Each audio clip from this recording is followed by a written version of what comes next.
Oi, gente! Hoje iremos resolver duas questões envolvendo os reagentes em excesso e limitante. Bora lá! O hidróxido de sódio, ele reage com o dióxido de carbono e forma o carbonato de sódio e a água. Qual é o reagente limitante quando 2,7 mol de hidróxido de sódio reage com 2 mol de dióxido de carbono? Quantos mol de carbonato de sódio podem ser produzidos e qual a quantidade de matéria do reagente em excesso sobra após a reação se completar.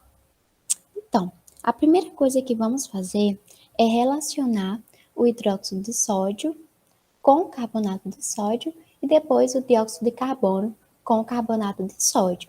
A gente faz isso justamente porque na questão seguinte ele pergunta quantos mol de carbonato de sódio podem ser produzidos. Então, para a gente ganhar tempo, a gente faz logo a relação desses dois com o carbonato de sódio. Sendo assim, temos que a relação estequiométrica do hidróxido de sódio com carbonato de sódio é de 2 para 1. Basta olharmos os seus coeficientes estequiométricos.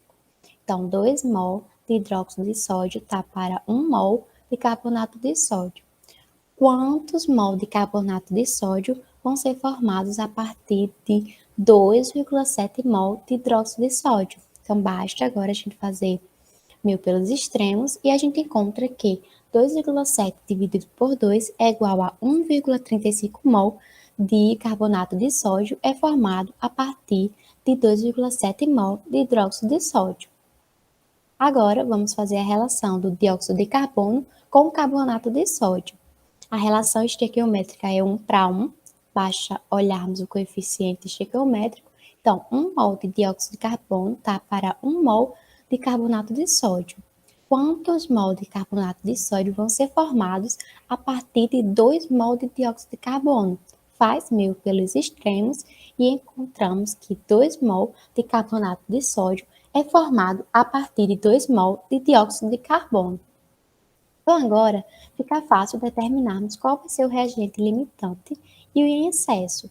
Por quê? Porque o reagente limitante, ele vai ser aquele que limita a quantidade de produto, aquele que produz a menor quantidade de produto. Então, olhamos para esses valores, o menor valor vai ser o valor de X, que corresponde ao hidróxido de sódio. Então, o hidróxido de sódio ele vai ser o reagente limitante e, consequentemente, o dióxido de carbono vai ser o reagente em excesso. A segunda pergunta é o seguinte: quantos mol de carbonato de sódio podem ser produzidos? Então, isso irá depender do reagente limitante que calculamos na questão anterior, que deu 1,35 mol. Então, será produzidos 1,35 mol de carbonato de sódio.